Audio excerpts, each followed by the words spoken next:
Колеги журналісти, дякую всім, хто прийшов. We continue with the press conference on the topic of civil blockade of the Crimea, how it will look like. Please welcome Mustafa Dzhemilev, leader of the Crimean Tatars, Refat Chubarov, chairman of the Mejlis of the Crimean Tatars and president of the Crimean Tatars World Congress, and Lenur Islyamov, vice president of the Crimean Tatar World Congress. Please welcome.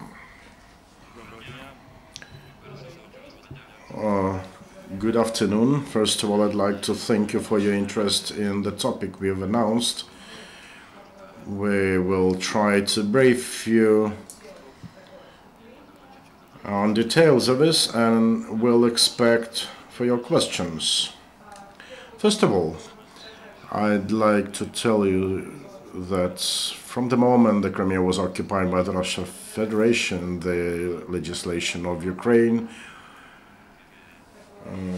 saw two new laws adopted to regulate matters related to the temporary extension of the Crimea. The first law concerns the safeguarding of the rights and freedoms of nationals and the legal status on the temporarily occupied territory of the Crimea. And this piece of legislation says that the basis of humanitarian and social and state policy of Ukraine in respect of the Crimea shall be the protection and full-scale implementation of national, cultural, and social political rights and freedoms of the citizens of Ukraine, as well as nations and nationalities and national minorities. And Article 1, called the legal status of the temporarily occupied territory of the Crimea, I will quote, "The temporarily occupied territory of Ukraine shall be the unalienable part of the territory of Ukraine to which the effect of the Constitution and the laws of Ukraine extend." Being reasonable people, we all come from the premise that in conditions of temporary occupation of the Crimea, the effect of the Ukrainian legislation can be extended in as much as the Ukrainian state is able to enforce it, by its own measure or in cooperation with international institutions in terms of finding leverage to press on the occupants. For more than 1.5 years of the Crimean occupation,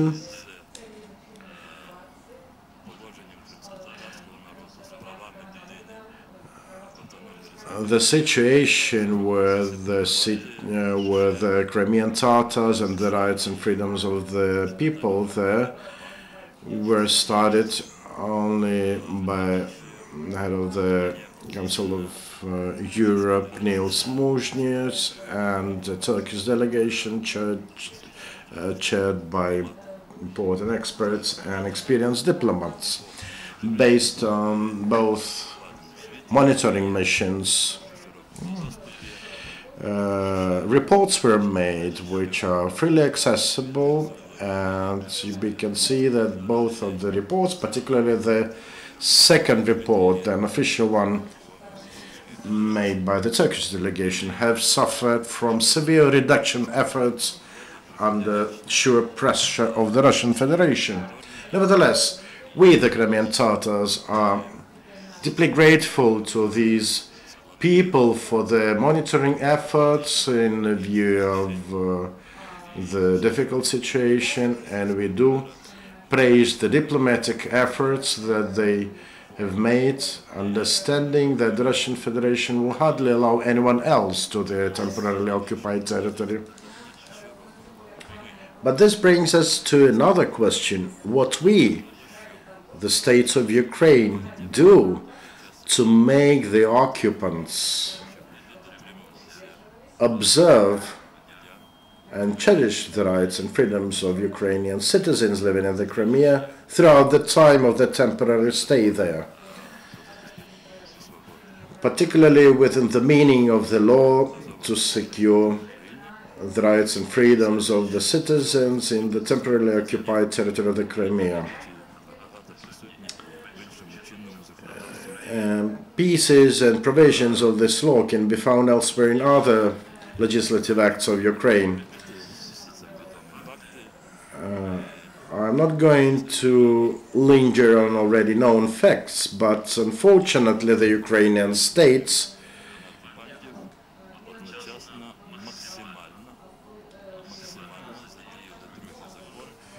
rather than finding better leverage to affect the occupants, preferred to introduce a second legislation.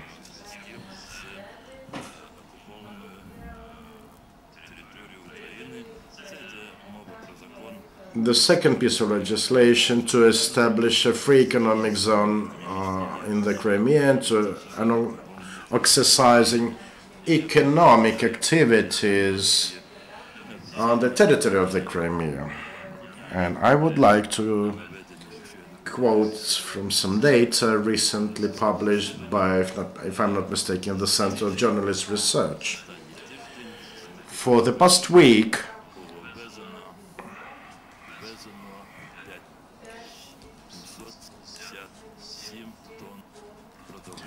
some 5,777 tons of foodstuffs were imported from the mainland Ukraine to the territory of the Crimea. And from the beginning of this year, the mainland Ukraine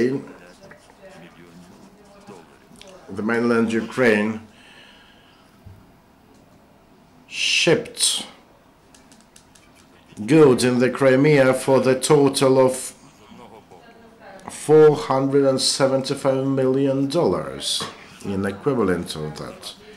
That is to say that we see facts of discrimination, detentions, searches made at homes of the Crimean Tatars and other nationals living in the Crimea. We have prisoners of consciousness, be it Akchigos or Crimean Tatar activist Ali Asanov, Mustafa, Ukrainian patriots, Alexintsov, Alexander Kolchenko. These people, particularly the last two, have been placed behind bars, and others are still sitting in Federal Security Service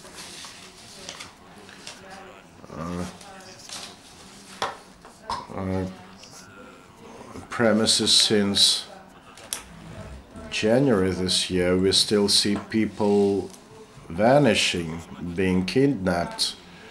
That is to say that we see crimes against humanity and against individuals happening almost on a daily basis, and still, nevertheless, the Ukrainian business relishes in doing everyday business with the Crimea, building it on the blood of others, and we think this is entirely against the public morale and against and contrary to the position of the state of Ukraine that, having declared its commitments to protect the rights and freedoms of the citizens of Ukraine, nevertheless fails to find ways to secure proper protection of these rights and freedoms. And de facto, it strengthens positions of the occupants by sending goods from Ukraine, not only those goods needed by the Crimeans to survive, but to a larger extent used by the occupation forces, by military detachments and garrisons stationed in the Crimea. That is, Ukraine contributes to the strengthening of occupant forces in the Crimea to the detriment of the Ukrainian state. Our proposition is as follows. After lengthy and broad discussions inside our community, among us activists, those stationed in the mainland Ukraine, we consulted many people living in the Crimea, and now we speak of the specific action plan, which would have its objective to stop all the supply of goods and services to Crimean Peninsula. We as Crimean Tatars, we would like all Ukrainian patriots to join us in this work, who believe also that in time when there is war and there is aggression from Russia against Ukraine, we cannot agree with such form of interaction with the Russian Federation, because we understand that the occupational authorities created in Crimea, that is the continuation of the Kremlin authorities, that's occupational Kremlin authorities, and we declare that we will announce the date of the blocking the administrative border, and we invite MPs, some of the MPs, we invite MPs to join us in this work. Among the MPs in Ukraine, there are people who are from Crimea, they are connected with Crimea, there is an association in the parliament Crimea, there are many MPs who not all of them represent the Crimea, but they all are all concerned with what's happening in Crimea. So we invite all those who are from Crimea. We invite all the experts. I don't mention the names of people. I see some representative of such experts organizations here, and we appreciate that greatly. And we believe that in a week and a half, we will all have to be at the border unless this situation is resolved otherwise. I've been talking for a long time, but I need to mention that at the same time we believe that no one can believe that our actions are the threat to the citizens of Ukraine who live on the temporarily occupied Crimea. We have some proposals, maybe others who join us and who will be with us will help us. We have some proposals which, if they are implemented by the government of Ukraine, would help people to feel less discomfort in Crimea. Like one of these things is setting up the hubs or wholesale retail trading networks on the territory of Kherson region, which is adjacent to Crimea. And I would like to draw your attention again, we are not doing it ourselves. We want to avoid any speculations that some people want to close supply from one source and want to have supplies from their own source. We want to request the government to do so, because the citizens who have to live in conditions of occupation, creating good conditions for them is the duty of the state itself. So, esteemed journalists and other participants, that is what I wanted to share with you. That took long, but maybe my colleagues and first of all our leader, Mr. Mustafa Dzhemilev, will add to that. Esteemed journalists, and there's something absurd taking place. Crimean Peninsula is occupied. There's the regime, which is terroristic regime, which is worse than Soviet. They persecute anyone who's thinking different, especially if it's related to Ukrainian symbols, to mentioning Ukraine. They exercise pressure, especially on those who are not happy with the occupational regime, especially Crimean Tatars. And at the same time, Ukraine supplies water, electricity, and food products to this occupied territory. I will quote some figures. Approximately 80% of the food products are supplied from continental part of Ukraine to Crimea. 85% of electricity also from the continental part of Ukraine. About 80% of water, especially the water for watering, is also coming from continental part of Ukraine. If somehow that was when Crimea was Ukraine, when it was paid back by the development of tourism and some business activity. Now there's nothing of that there. Everything is supplied from the budget of Russian Federation, which is has organized the colonial system of administration there. So why the continental part of Ukraine should support the life over there on the occupied territory? When people say that there, over there, we have our citizens, that we cannot leave them without electricity, water, and food products, that's absurd. According to all the international norms, the responsibility for the situation on the occupied territory is with the occupant, but not the country whose territory is occupied. Of course, the supply of food products and electricity from continental part of Ukraine, from continental part of Russian Federation will be much more expensive. But why should we take care of the treasury of the occupant? Aren't we not interested in the occupant to get exhausted so that they stop this type of behavior? And second, people are mistaken when they think that when they are sending food products there, they just feed our citizens. More than 80% of these products are reloaded on other trucks, and via Kerchensky Gulf they are sent to Russian Federation. The rest goes to military units, to occupants, to the units of self-defense who are oppressing our citizens. But some of our oligarchs are interested in that. Refat Chubarov quoted some figures. And do you think this money go to the treasury? No.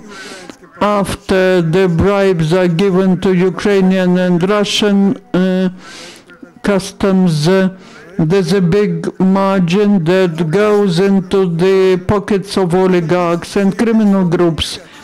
Aksionov and others are interested in this business, others who are ruling on this occupied territory. We cannot say that our authorities are indifferent. We discussed that with the president several times. I had this discussion at the cabinet of ministers with Arseniy Yatsenyuk more than a month ago. There was a project developed, the draft measures which are to settle the situation on the border between Crimea and continental part of Ukraine, but unfortunately this hasn't been implemented. Maybe some forces are too much interested in not implementing that. So the task of this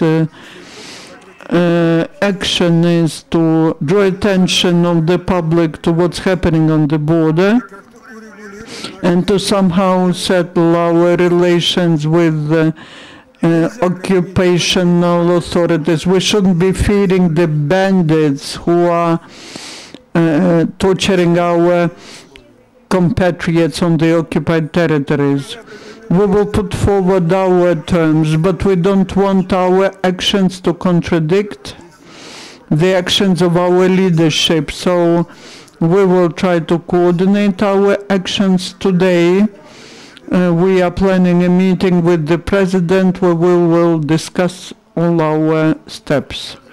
Esteemed friends, you know that on the 1st and the 2nd of September in Ankara there was a World Congress of Crimean Tatars. That was our second Congress, and during that Congress the Executive Council of the Congress was elected. We had one of the meetings about a week ago in Constanța in Romania, where we have the biggest Crimean Tatar community after Turkey. There are more than 50,000 Crimean Tatars in Constanța, and one of the planned events,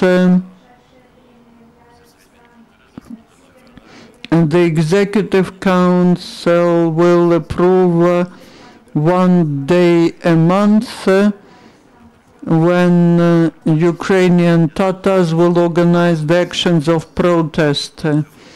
I do not think that we will connect it to the day this month when the blockage will start, but all these actions will be held simultaneously all over the world, and they will be directed towards the occupation of Crimea. We are enhancing our pressure all over the world.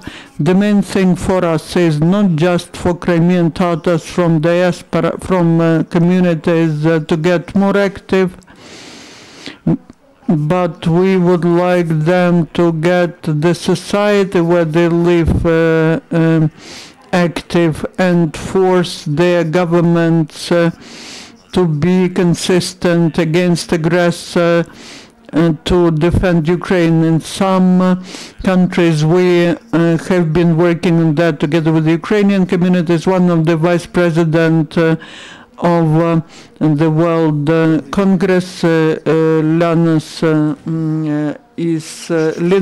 Islyamov, and I would like to give him the floor. This is the 4th month that I've been here, and Ukrainians say, okay, Crimean Tatars, we are sorry, the Crimea was annexed, but what can we do? We are still weak. Ukraine is in such a condition. This is one thing that Ukrainians are talking, that's some psychoanalysis. Another part says, what could we have done? Crimea is a different territory. Some Ukrainians are ready. They got used to this thought of losing Crimea. And there are regions in Ukraine which do not, for them it's not profitable to get Crimea back to Ukraine. They have become the border regions, and you understand what business processes are related to that. What are we?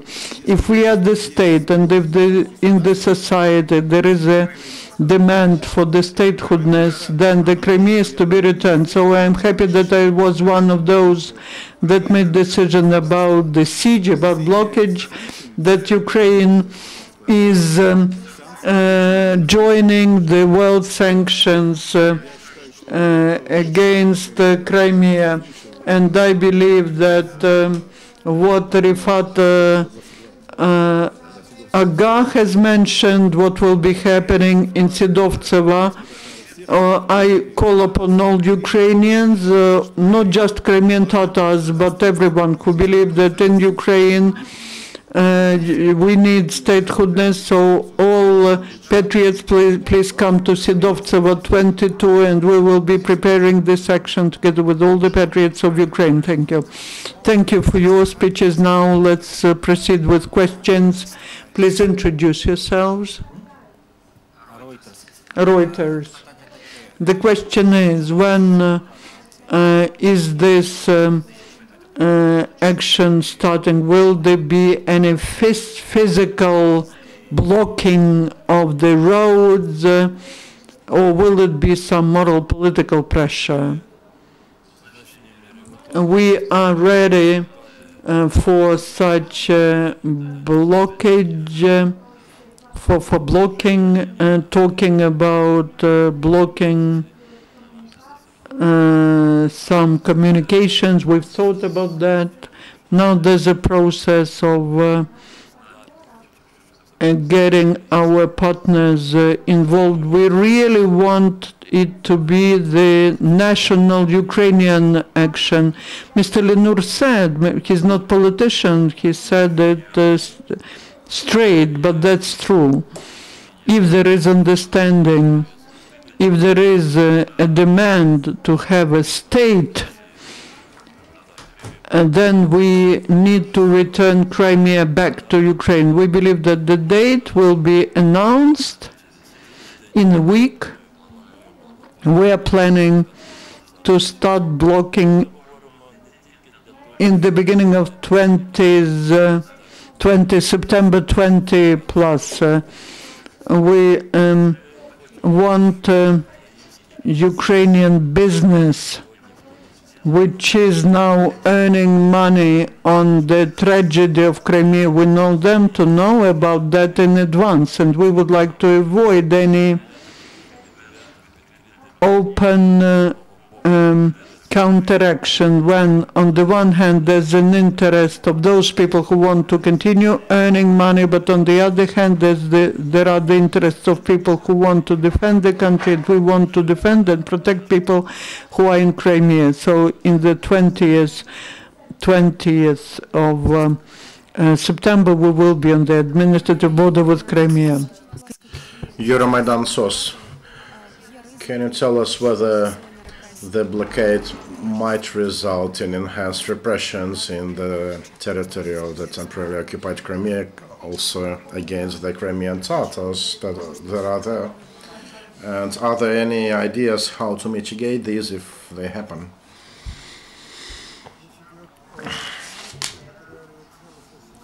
It is about territorial integrity of the country and about the freeing of occupied territories, and surely it may not go without risks. Somewhere the freeing of the country goes with rivers of bloodshed, and we may not exclude any chances of heightened pressure against also the Crimean Tatars there, but at least some steps and measures to release and free the occupied territory should be made. And I would add to here that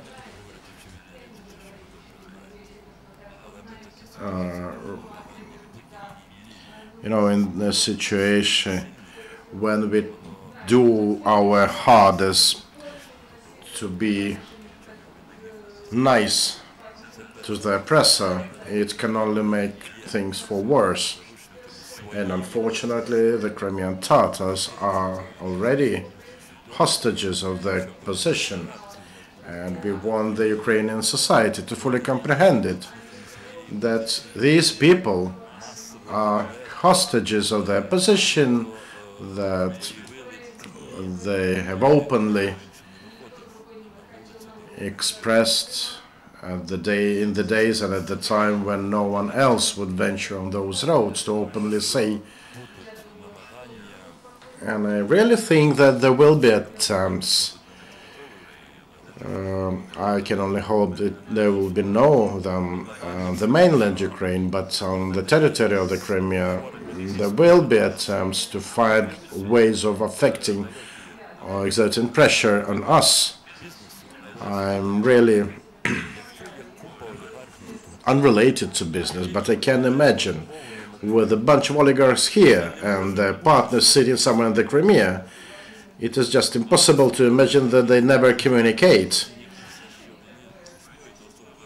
And these types of relationships, particularly when they are developed in this gray zone, when money are brought in and out in troves, when Aksionov, Sheremet get this money and they continue living and they pay these bandit groups,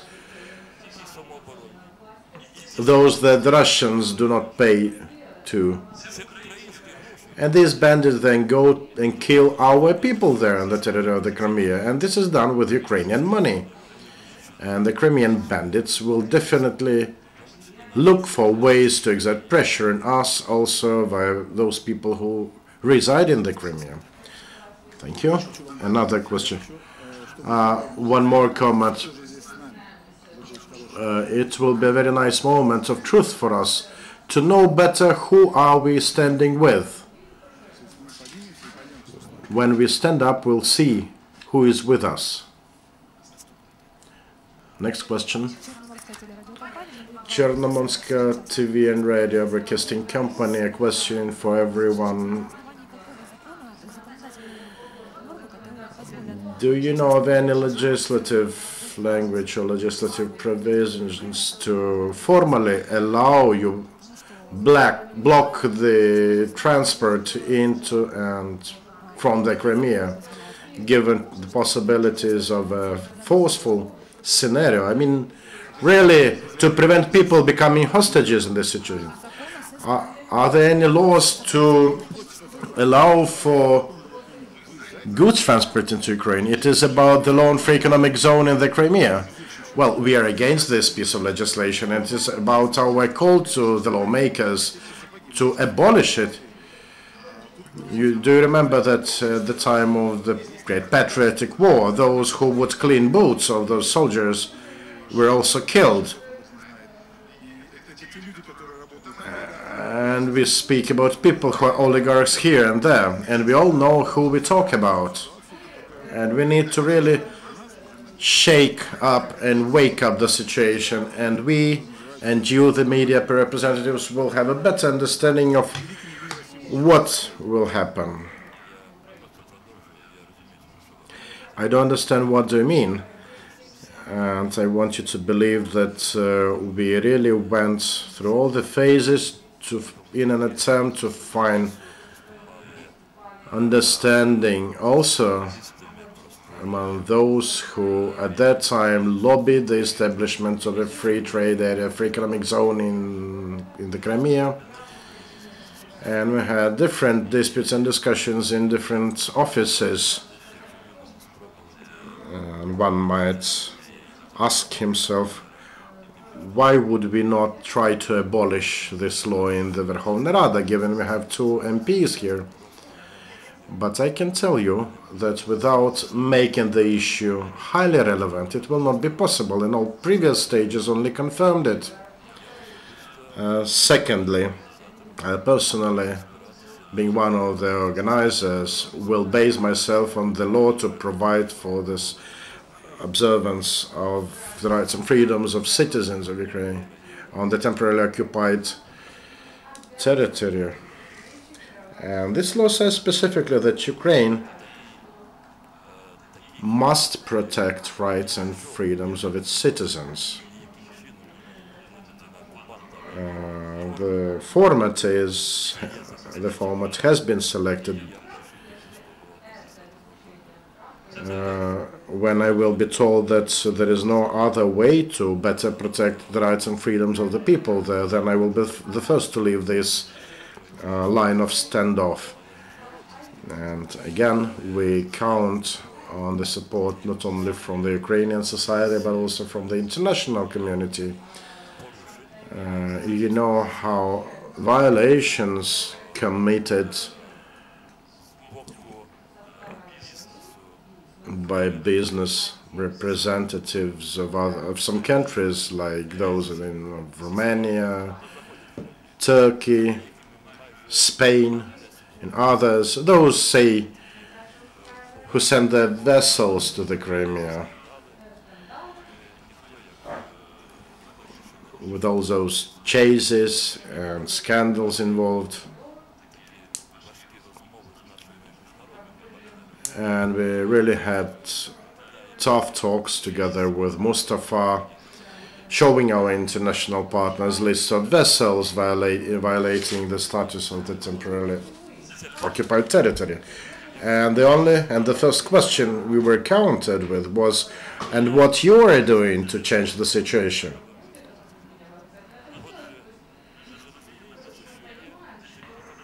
We do understand there are 3 factors at play that will shorten the time of regaining control of the Crimea. And this includes the strengthening of international sanctions, and Ukraine really works to see its international partners keep along that line, and let us help them to keep on this course. A couple of words about the legal side of the thing.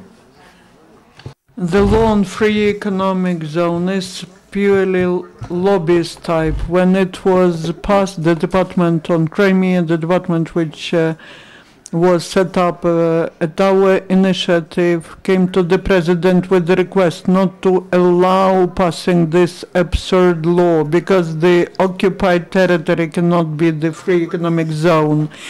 It's a bandit zone, and it is at the same time free economic zone, but many oligarchs were interested in that. They wanted to trade, they wanted to earn money. Unfortunately, and besides, the law contradicts other laws which Refat Chubarov quoted, and that's on ensuring the rights and freedoms of our citizens on the occupied territory. And one more thing I would like to draw your attention to: we are violating the sanctions with the country which had to be exercising the sanctions. We are violating the sanctions, and we are telling to Turkey to Greece that you are violating the sanctions. Why are you entering the ports? But they say, but you are trading yourselves. So is that you only who want to earn money and you tell us not to go there? The next question. Brief question. Could you please tell, will your action concern the citizens? Will it affect crossing the border?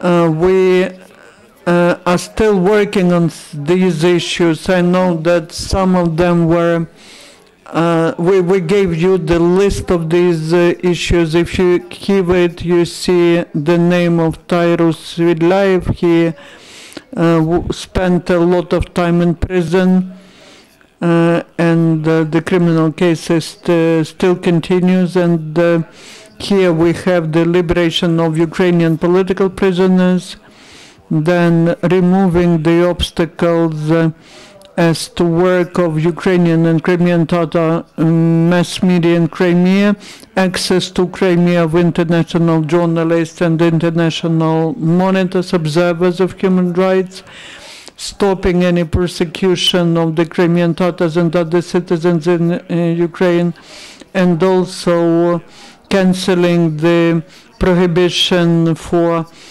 some citizens to cross the border to enter Crimea. And there are the names of Mr. Dzhemilev, myself, and that is that when Russian Federation prohibited us to enter our own land. For 2 weeks we are talking to the state immigration service. There's one more regulation that's not the law, that's the resolution of the Cabinet of Ministers of Ukraine on the procedure of entering the temporary occupied territory of Ukraine and leaving it. So with the background of business being developed there, this resolution is just a sabotage, a subversive act. Next day we started different meetings at different ministries and agencies. Briefly speaking, many of you probably know about that, but they created the obstacles for those people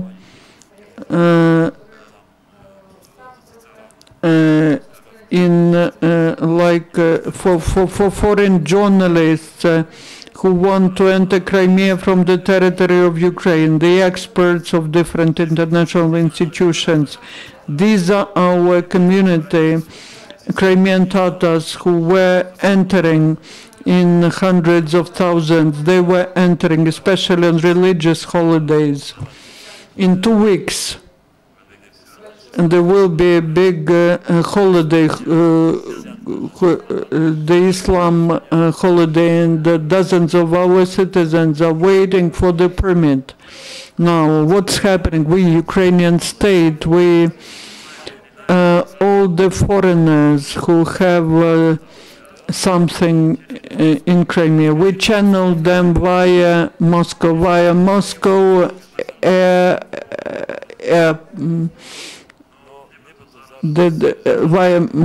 Russian Airlines.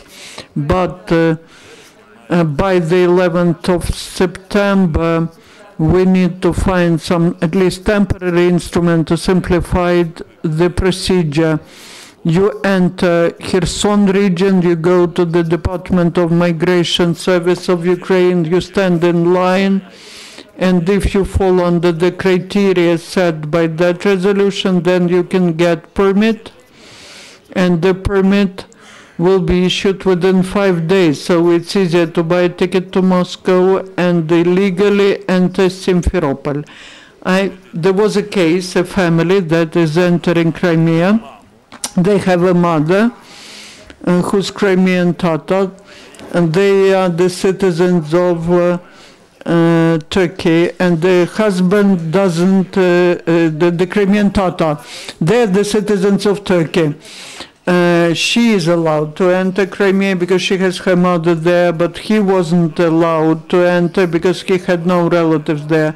Or another reason for your entry could be the information about burial of your relatives. The people who know nothing, who were writing about that, they know nothing about especially Islamic traditions, because no one will be waiting for 5 days to bury a person. Actually, anyone can go through, cross the border, if he pays a kickback. This is to say the law is corrupt, meant only to take bribes from the people. And I would also like to add here that regarding the issue of foodstuff supply to the occupied territory of the Crimea, the draft decision of the cabinet provides for hubs establishment on the border with the Crimea, where people with Ukrainian passports living on the occupied territory will be able to go to buy some foodstuffs and go back. But it does not provide for commercial long-haul trucks filling there and going back. Next question, please. A question from Crimean Radio Svoboda. The question is to Mustafa Dzhemilev. Have you discussed these matters with the president? Probably yes. And what was his argument, or he's just too busy to deal with the Crimean matters? The second question is to Refat Chubarov. Do you think the campaign you've announced will somehow affect the unity of the Crimean Tatars living under the occupation forces? And the third question to Mr. Islyamov: what are your own personal risks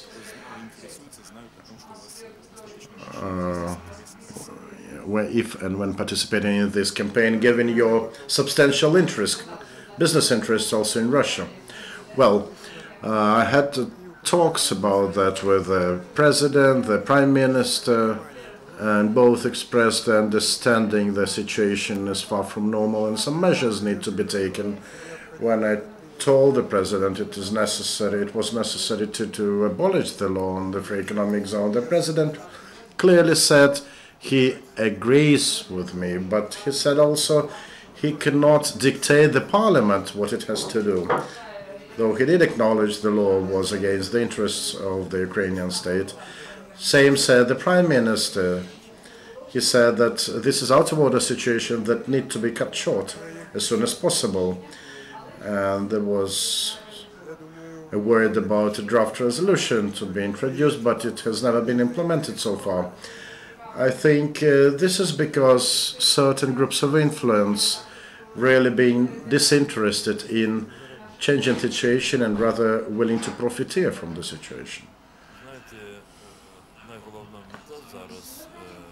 I think the core objective of the occupation government, occupation administration in the civic domain in the Crimea is to plunder and destroy the Crimean Tatars as a single organism. They've been doing that for 1.5 years already. And I'm not going to tell that they inevitably failed to get some of the Crimean Tatars on their side. Yeah, there are such people. But thanks God there are not so many of them as the occupants would want. And understandably, these people will be pricked and stimulated to scream to the whole world that our action is against the people themselves, the rights and freedoms of people in the Crimea and of the Crimean Tatars in particular. I'm not going to repeat Mustafa's words, but I will rather say that as of the start of the action, we will give some delta, some leeway for the government to do something so that everyone who is not a traitor is able to go to the Kherson region to buy some foods necessary for him, in amounts necessary for him, in amounts which will allow them retain their dignities. Those who are collaborating traitors, let them go to Krasnodar, to Rostov, to other cities in Russia. It's their problem. Our core idea is not to do anything to strengthen the military presence of Russia in the Crimea. And I've barely mentioned the energy sector and electricity, and this is a very important topic that we will definitely tackle upon later on. And the Crimean Tatars as a community, they will definitely never split on that, because these are the people who live through their hopes for better future and for rectification of the situation. And they will be glad to see the situation is back to normal. Question about my risks, also business risks. Well, I risk everything. I've put everything on the table. Because business, it is about mindset, about calculations, and the whole issue of the Crimea is about one's soul and heart. And it may not be possible to keep my business and somehow try to give the Crimea, to get the Crimea back into Ukraine. We won't succeed like this. We need to return the Crimea, and I think that I myself and people like me need to do everything in our capacities to somehow make this wake-up call to the heavily snoring Ukrainian government. And by the way, coming back to the issue of energy, electricity supply to the territory of the Crimea, there are some issues. Our arguments are that we are compelled to do this because Russia exports its electricity to the occupied territories of the Lugansk and Donetsk regions, and we need to do it to the Crimea respectively. But the question is, are we bargaining and mongering, or are we waging a war? What's the type of our relations? When a treaty was signed, a wild treaty, and our official had to sign the document making the Crimea another district, administrative district of the Russian Federation. Normally people would need to go to jail for that, but not our official. And there are people in the Crimea who say we can endure electricity cuts, just do it. And here, surprisingly, we come up to these complex relationships with our northern neighbors. In spite of our efforts to restore the territorial integrity of the country. I think that the question of energy supplies will be put on the table in the coming days. Okay, we are going to take 3 more questions and wrap up. Kurtalieva Gulnara, Ukrinform News Agency. I think my question goes to Mustafa Aga. What is your estimate how this free economic zone in the Crimea, how long it will persist without the ties with Ukrainian oligarchs? If energy, water, foodstuff supplies into the Crimea are cut. In some of my interviews, I said that there's no economy left in the Crimea. It was more about business and tourism. Neither of them are there now.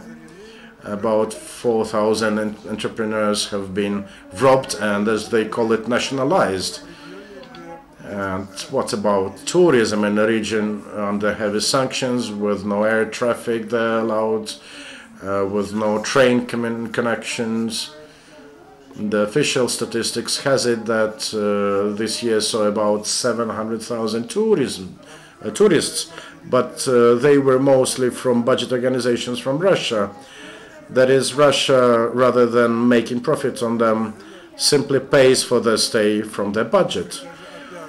To have the people have their vacations there, it is actually a mandatory thing for them.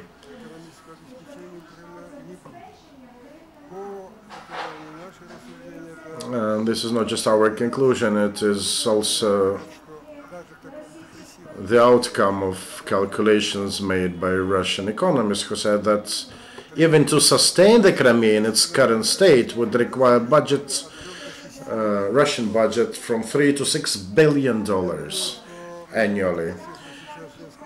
Maybe the amount is a bit less at this moment, given the way they cut wages and retirement benefits there. And by the way, the average wage in the Crimea is a bit less than that in Ukraine, and given prices for some foodstuff like meats, fruits, etc., you can see them 3 to 4 times higher. This is to say that there are no prospects of a viable continuation of this free economic zone there. And if the Russian Federation really thinks seriously about economic development of its own, it first of all should have never made this bandit-like move. Other questions? Olga Kuznetsova, you have partially answered the question I wanted to ask when you said that the Crimean Tatars are ready to wait, but did you do any survey on the moods? Is that the emotional, maybe? To what extent this is an emotional decision? Talking about surveys, some Canadian or German company did some sociological survey. They were calling over the phone, and they were asking whether people believe that the fact that Crimea is now part of Russia, whether it's a good thing, or do they want to, whether they would like to be part of Ukraine. According to such sociological survey, 82% believe that it's great to be under Putin, to be part of Russia. And when they asked me to provide comments to that, I said, these people who were conducting this survey, they are either stupid or they are not honest. When you ask whether you want to be part of Ukraine, and if you want to get an answer that yes, I want to be part of Ukraine, that person should be kamikaze, because 100% of all the phone talks are listened to. But we do keep contact with our compatriots. We have 3 information networks, ATR, Crimean Agency of News, and also the Crimean Tatar mass media has its own network. We're getting information from different parts of Crimea. Some people believe that they don't care. The main thing for them is to have some food, to be in comfort, but the majority of the population will support us. We understand that there's no perspective for our nation, not just for Crimean Tatars, but for all the citizens of Crimea. There are no perspectives under Russia, and there will be no perspectives when they are under Russia. Any other questions? This will be the last one. Clarification, right?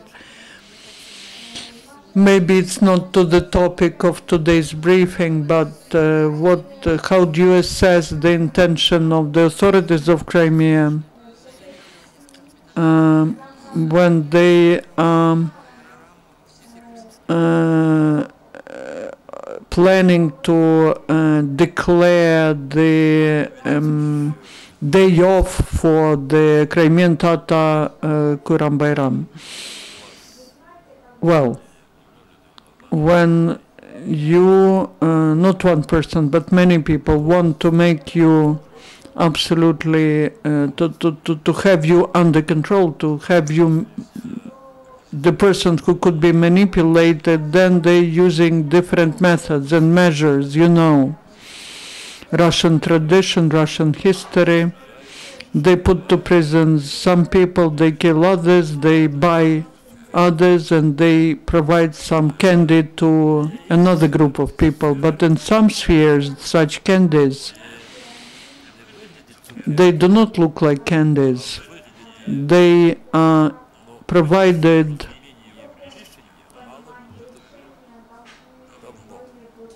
they had to be provided long time ago. I mentioned that soon we will have Kurban Bayram.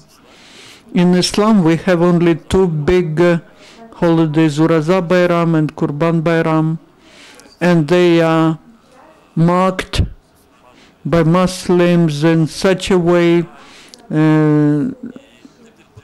that people need to have opportunity to celebrate it. They need to have some free time. In many countries, including Ukraine, some big religious holidays are state holidays. Well, maybe not holidays, but they are at least days off.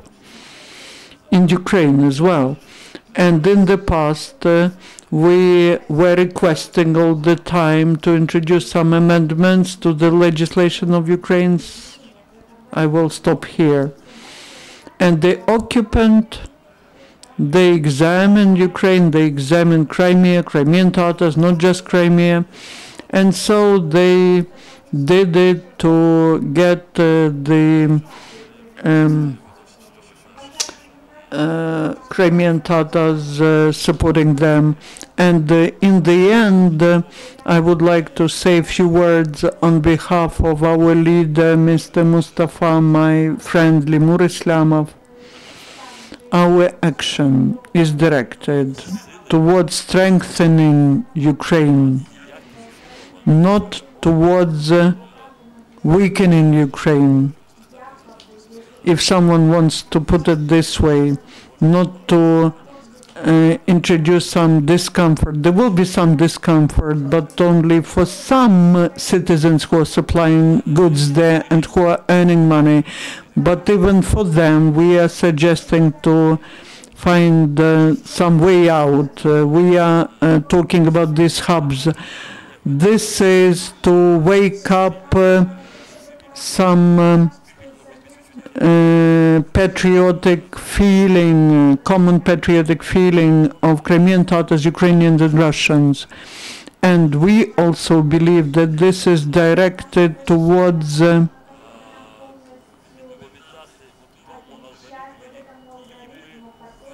introducing the algorithm that we want to give to the world, that